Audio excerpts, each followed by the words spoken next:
Aden, a mema time, aden, a dosun. Enough is enough. It is time for us to support our own. Aden,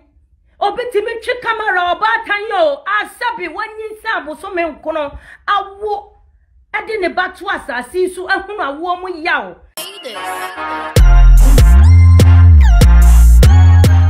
Ena ya bofra Wendy Shay, baby waduru no, waduru. Me ka say, me ba be yi womo kan negative about her every moa. Entwa ye because omo nyina aka ho. Ena ma akola no mpempenso a waduru no. Waduru. Na momo ensem ni bi wo ho a,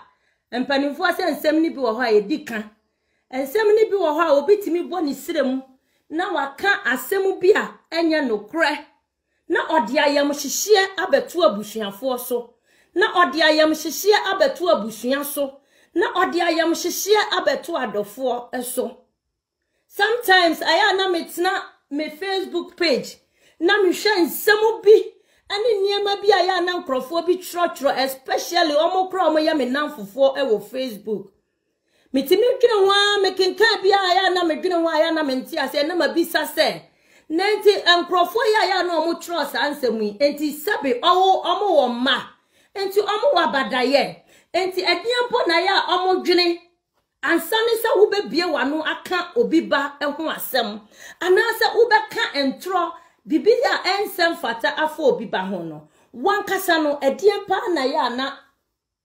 wo dwene sabe ewo wutirim wakoma mu ansana wa make comment bi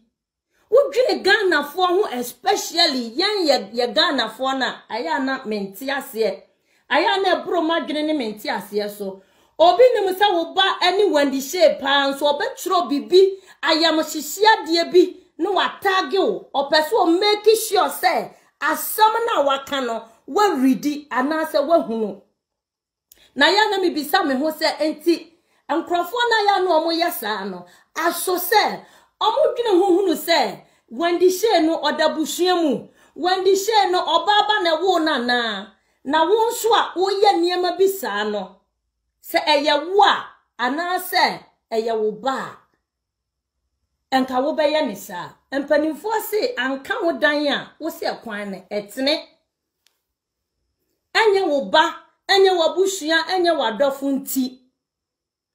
utimi bo usiremu bosiremu kansem na wo di ayam hyehye abeto abusua so na wo di ayam hyehye ade aba abeto adofo so ene obitimi frame na asama o kan otimi hunu se na kuma dejam adan a yase yase Wendy Shay owo drugs abusuafo anwumre me ba ya masem tie na mde ebaye mo amo chro mo amo ka mo pensensemu mo amo ka ne mu nim mo amo pe hype mo obi ka ese like abusuafo me da mu nyina ase mo nyina mo wo mu a eye eno ena eka ho ema bofra no waduru mpempenso a waduru no ba samba ko ameka kire ma tan ni mema tan ayaya Africa fo Ghana fo ese mo wi fo nsa aya no mahwe mo nsa mo wi ofo nsa aya no mahwe mo nsa na mahunu se ewiase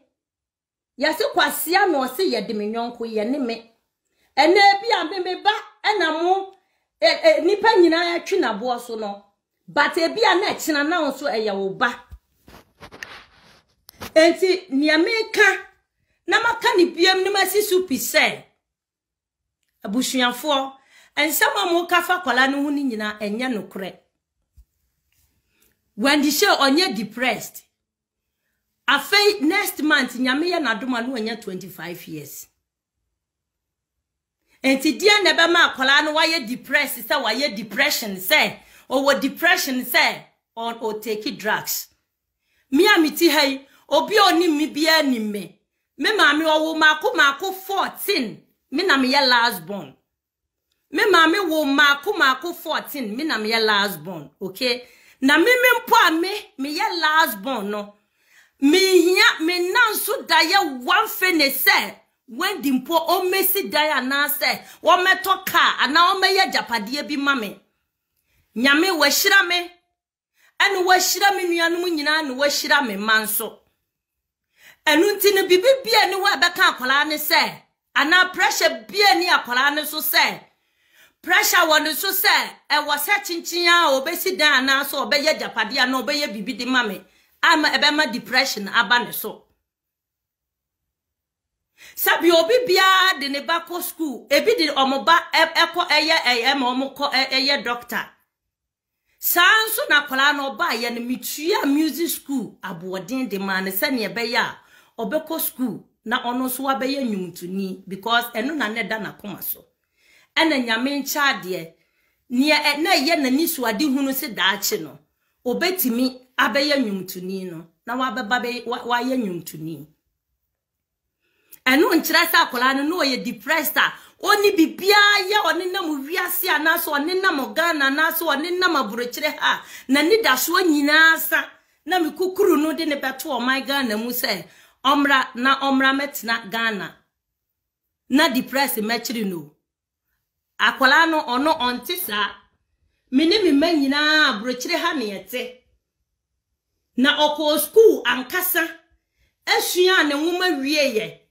na oko school nyina no osan ye ni music career no so ka ho enti sane wo ko ni school wieye a eye ni pese obeto nwumia na mde no call my Ghana mu obi oni mi wo Ghana bia ni mu se me ba wendi ama Ghana da omrekwa na me nka ne ho sometimes aya na me tini ankrofo bi ka na kire se entro ni sa kohwisam asabi aya na binum di no aya na me ntiase me ankasa na me so many times biara me kai say 3 years ago I went in kwa free akọ Ghana o si mama ene de enani da me kwa Ghana won ka me ho na me si abna se wanyini me ne won de call ye na makosan wo contract awie na me de abeto ha enti wo ho kwan se ukọ because me nim se ba bia me de wa hye no uyo okay na ma hwe wo nuanom nso aka obetimi bo ni sire mu ka se na wandi hye kura na jama na me so de da abontene efia we ya mitimu emu na me ne me manyina na yete mia na me so ne nsa e de ne call my Ghana mu ansa na wo kwakọ hye na dwuma se enti edie na ya nipa bebre mu kansa mu bebre oye depressed say pressure be na won so ono oni pressure o when they say any pressure baku say when they say oni pressure na ebia obia woni minima bushia no ana ebia wo betina ho na waka ne ye wo de keke say ye jai no say ebia ono a wanyini nti ompe ne bon a enkyira se oni hwefo ananse woni namu sa akwa dabi mia na mede ne ba o my Ghana mu efi se na ye mani suade ehunu ni se sa akola no wa bentua nimude e wo hade a ma memfa ne mra ye mamu na ono ankasa o masua se ne Ghana ya mamre ne ya mane etie na afede ya sori a ye Ghana fo a ye ti abrochire a we are just struggling our Europe say ye abrofo no empa ye ntutum asem akola ni free Europe emra ni die mu nso a mo ankasa Ghana fo mu su ebinom sabe omusu no omubanya wo mu yi kira akola no echen mposi wo kromo hanom a broni mpo edi nani broni mpo de odi akola ni a sabe odi mrato ho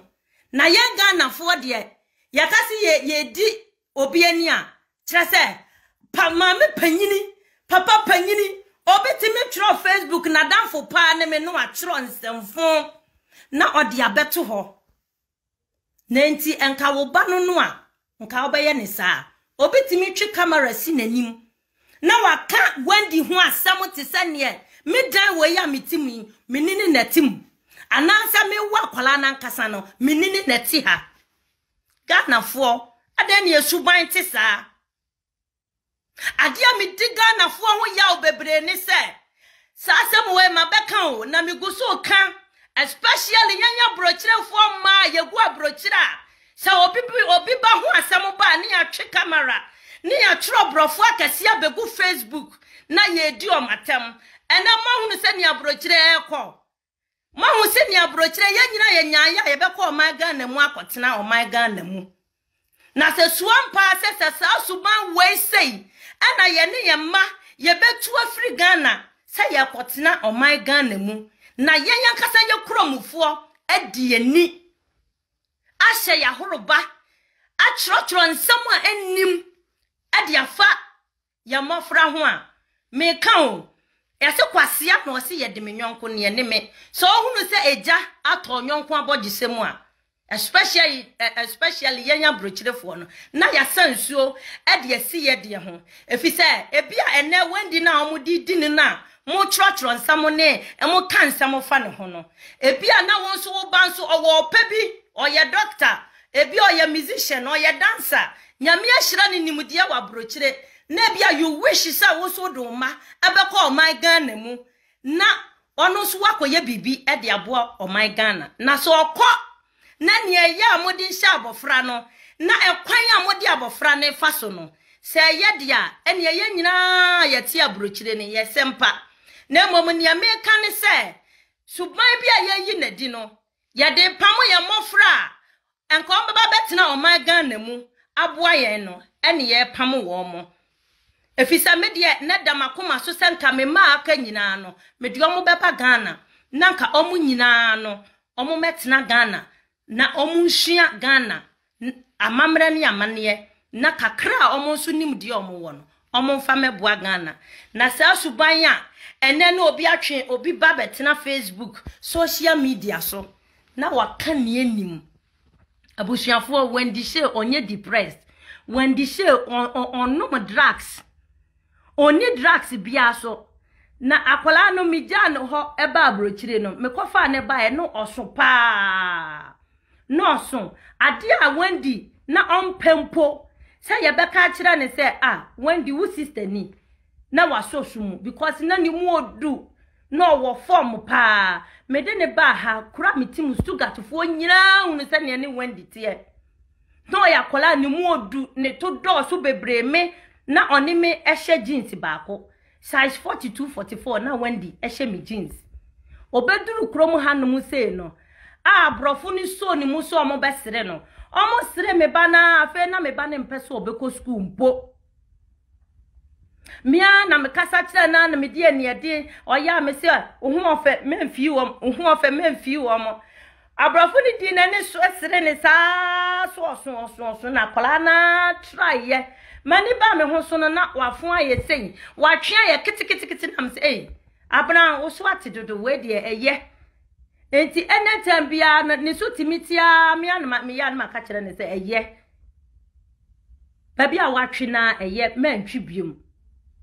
nenti amaga na mu de se obi so tia munim se bia yare kitua bi na bo no sanso eye brew sanso de anyo na mo ankasa makukuru masam na mo de ato ne so na mo de masam mankasa ma formulate masam na mo de ato ne so eye sanya me di kan ye ne se ye keka fun no na ye keka ma dampan mo aka bi a eye me da mo nyina se mo kan bi mo a mo kan papa mo a mo kan bone mo a mo tro brofo akese mo a mo kan ye mo ni mo nyina no mo aka bi a eye